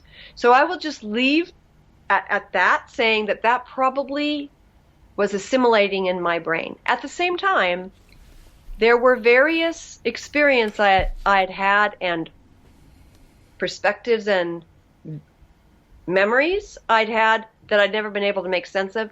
So once that opened up as a possibility, it seemed possible to me that that's what it was. So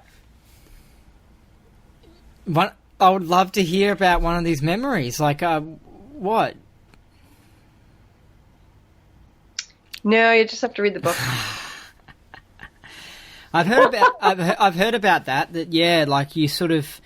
I heard from someone that they said that they sort of felt like they knew that they had lived before or something, or certain things would get them excited or something.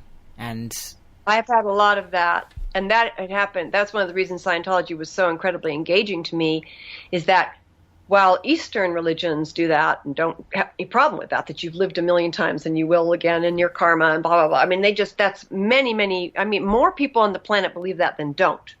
But there's no Western religion that really does that. So Scientology was this religion that was like, yeah. I mean, I remember someone saying to me, you know that saying, life's a bitch and then you die? Well, for Scientologists, the phrase is, life's a bitch and then you live forever. That's actually really good. I like that. So things like that I found tremendously intriguing because I did have very strong associations with certain time periods. And I thought, is it because I've lived? And I have lots of thoughts about why now that I'm no longer a Scientologist, I think that might be so. But those ideas were, they weren't introduced to me by Scientology because, of course, I'd read widely about spiritual paths by then. But it was the one that was making it accessible for me in my world. I wasn't going to go study Hinduism.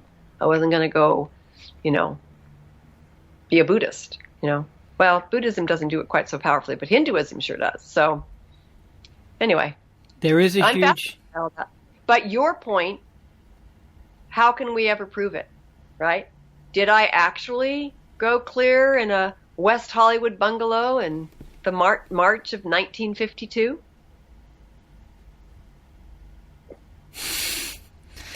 Then I was born in April of 1952? Yeah. Yeah.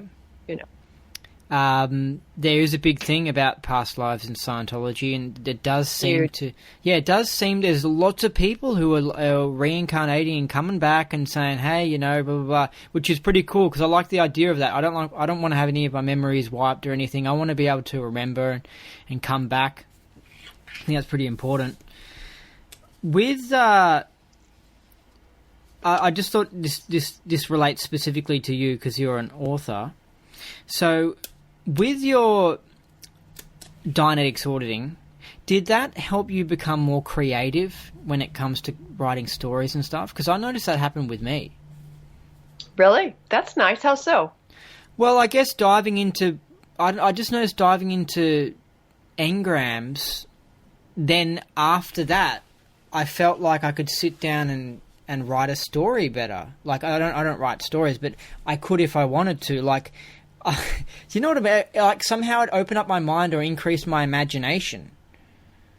That's very cool. Yeah. I wouldn't say I had that same experience, no. But I love that you did. I love that. Makes sense. That something about whether you're remembering or creating, you're able, and also that you're asked to examine all the sensory perceptions and, dig deep into all of the aspects of it. Absolutely, I could see that would pop that open. Totally. I can totally see that. Yeah, because it's kind of like if you're going to engrams, like you're going to a little story of something that happened. So then Absolutely. you can. It's interesting, and then there's that bit where Hubbard sort of mentioned how he'd written a bunch of science fiction, and how then he found out that that was actually real past life stuff, and I didn't even know it at the time. So that kind of implies that you can open up your memory, and then in the future, you can be writing something that's fiction and then kind of accidentally be writing the truth and not even realizing you're writing something that you were involved with and you were doing. It's interesting. It is interesting. All right. I don't have many more questions. Is there any questions you want to ask me?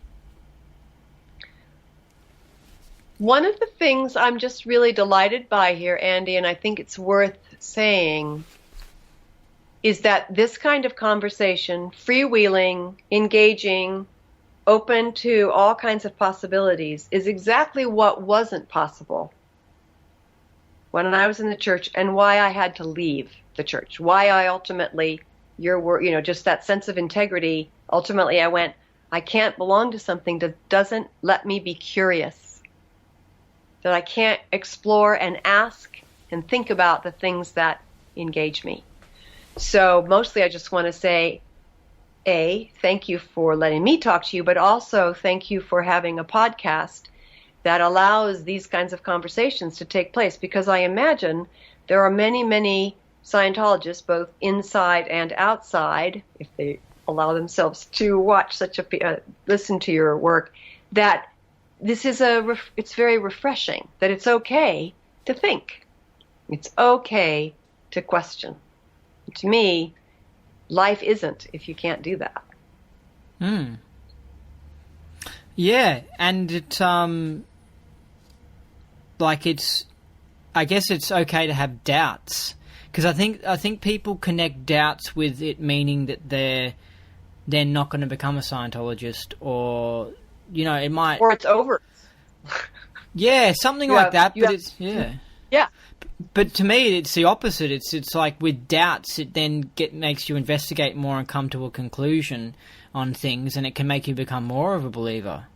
You know what I mean? Very important thing. Although, to be honest, if you when it comes to a member of the church, that's a whole other thing, because I'm pretty sure if anyone had doubts on that and then listened to a lot of my interviews, I think they would leave the church. But I don't want to... Well, it sounds too, it's like what's interesting is leave the structure that is the organization. But it sounds like what you're trying to offer is the possibility that you could still continue your studies and your intrigue and your fascination and your even growth and your progress in this, if this was your chosen spiritual path outside of the organization. If this was the spiritual path you chose to continue, it's still possible to continue to do it. You're just not inside of this structure that makes doubt a transgression, that you're not even allowed to doubt, as opposed to doubt, as you just said very well, being something that could be strengthening. I doubt to come to a firmer belief, or I doubt to decide I actually don't want to do that anymore.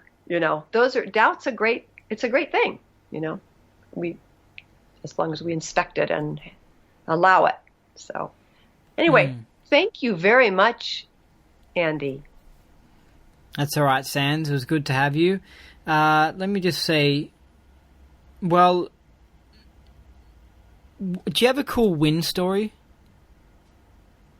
from auditing? Like any sort of cool OT win story? A win story. Success story, some sort of funky OT thing or something? I'm sure I do, but it's not coming up at the moment. What was the most recent odd spiritual phenomena that you've had happen? You mean in any way, shape, or form? Yeah, just something paranormal. Well,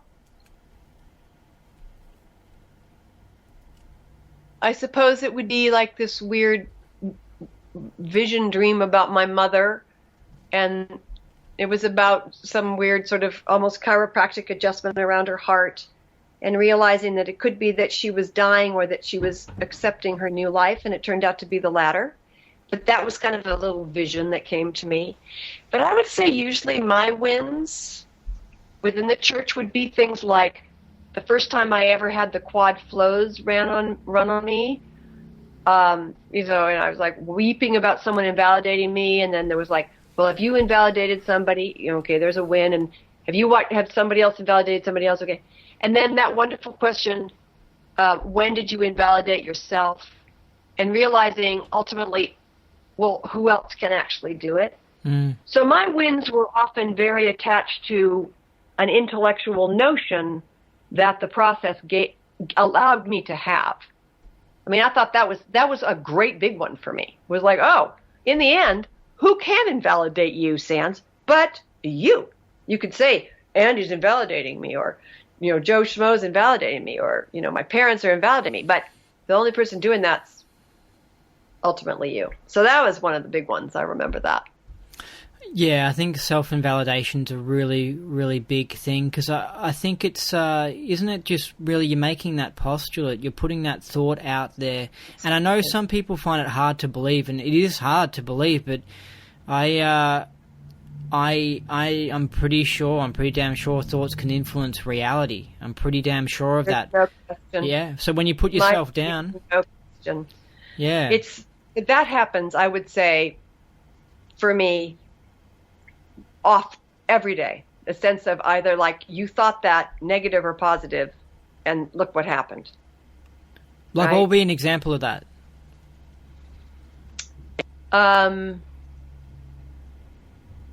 well, a good example, I think we've all had it, is that sense of where you have to go, find a parking spot, but you don't actually hold on to it, and you find a parking spot. Or you go, if I don't find a parking spot, everything's going to go to shit, and then you don't find a parking spot. So yeah.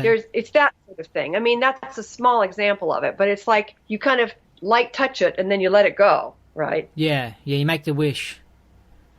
Yes, you just put the wonderful postulate, put it out there, and then just let it go and let the universe sort of sort its way out to give that to you.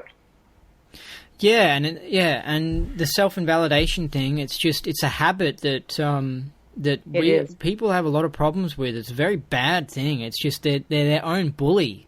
They just got to ignore these things. But also, you don't become completely irrational.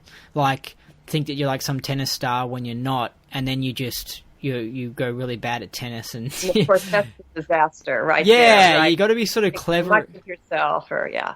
Yeah, it's kind of yeah.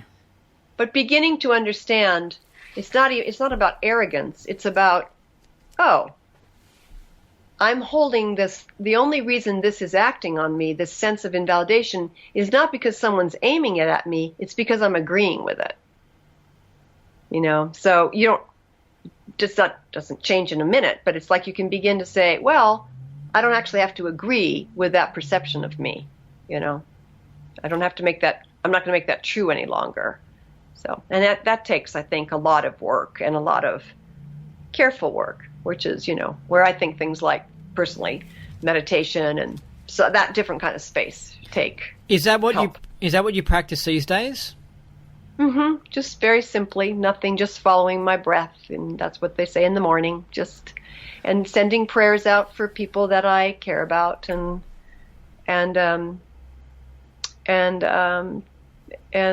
things that I care about. Just trying to shine a light. Yeah.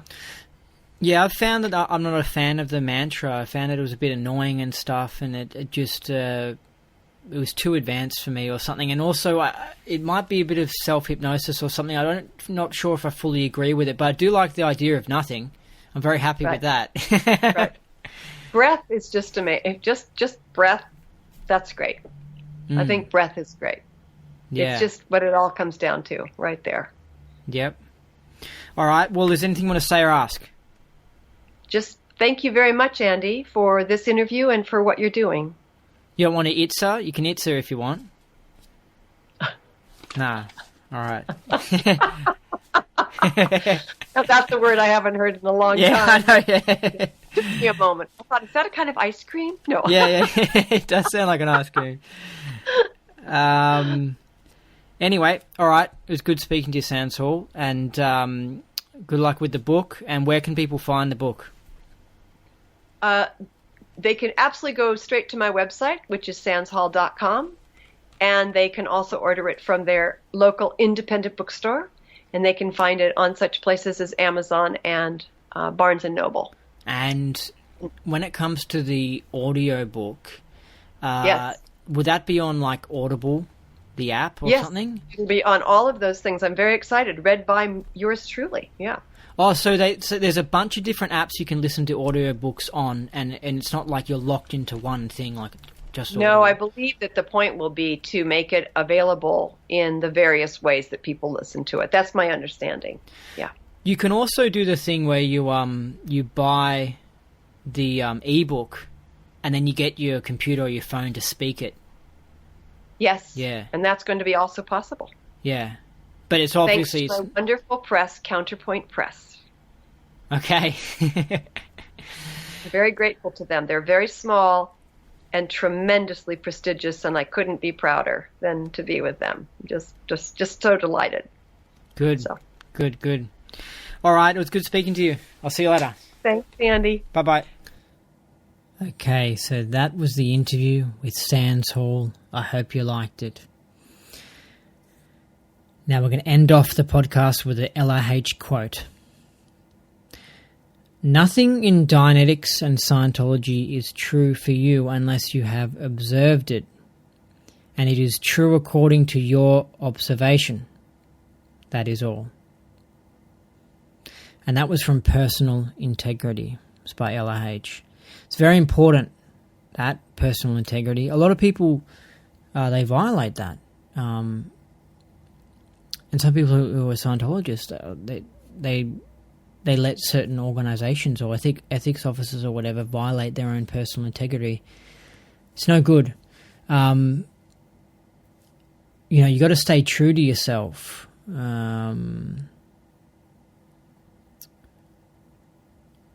You've got to think for yourself. What's true is what's true for you. You have to observe and think for yourself. And don't do things you don't want to do. I think this relates to whoring yourself out. Like, there are a lot of people who... I know prostitution's got like a bad name, but there are a lot of people who are like prostitutes, but in other ways, like... Maybe they're working a job that they don't want to do and they're just doing it for the better money. Like they're selling themselves out. They're a sellout. It seems like only prostitution has the bad connotation in society. Yet there are a lot of other areas where people are... I think they're selling themselves out. And they're doing things they don't really want to do.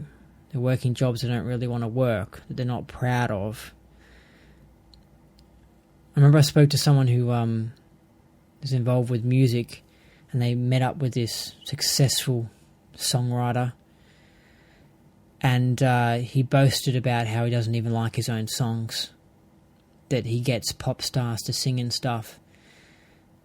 He basically boasted about how he's making money off selling shitty pop songs that he doesn't even like, but he's proud because he's the one who's making money off these songs. I mean, that to me is so disgusting. It's really, really wrong and really, really sick and perverted, and you have no personal integrity. To just whore yourself out like that, writing songs you don't even like, but for money, and then to act like you're cool about it and brag about it.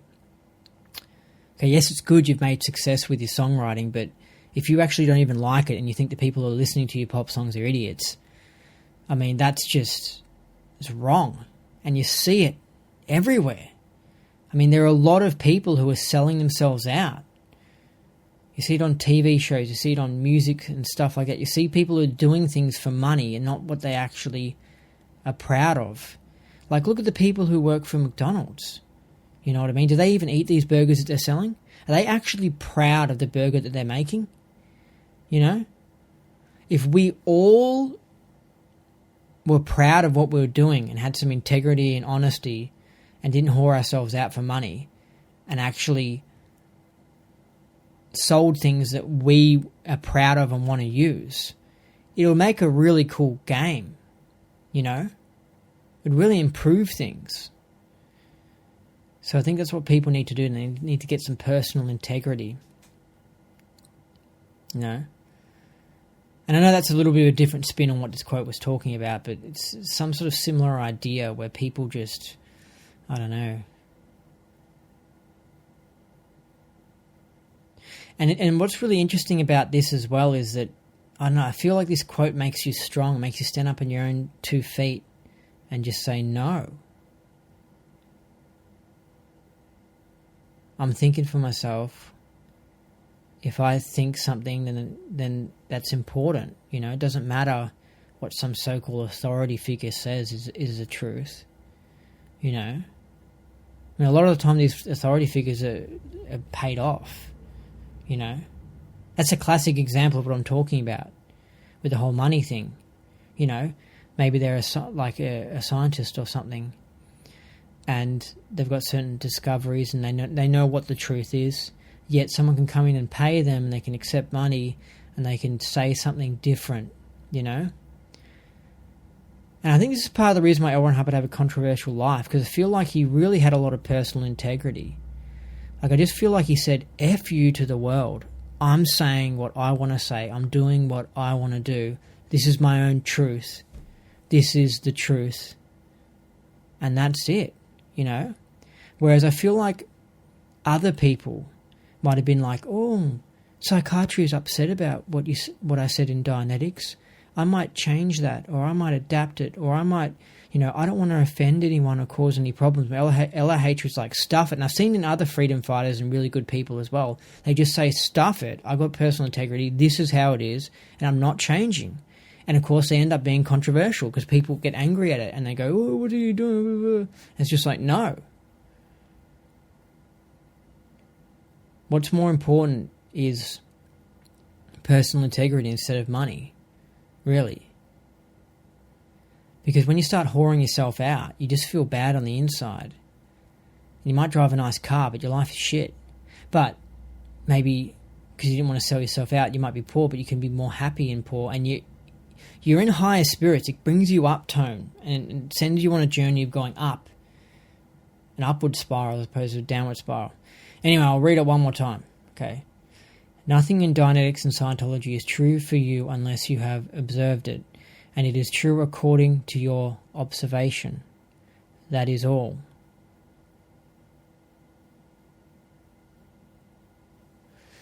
Alright, so that's it for today's show. It's time for you to climb back out of this rabbit hole, out of this interesting world of Scientology. If you have any good Scientology-related news, success stories, or jokes, then send them in to andynolch@hotmail.com.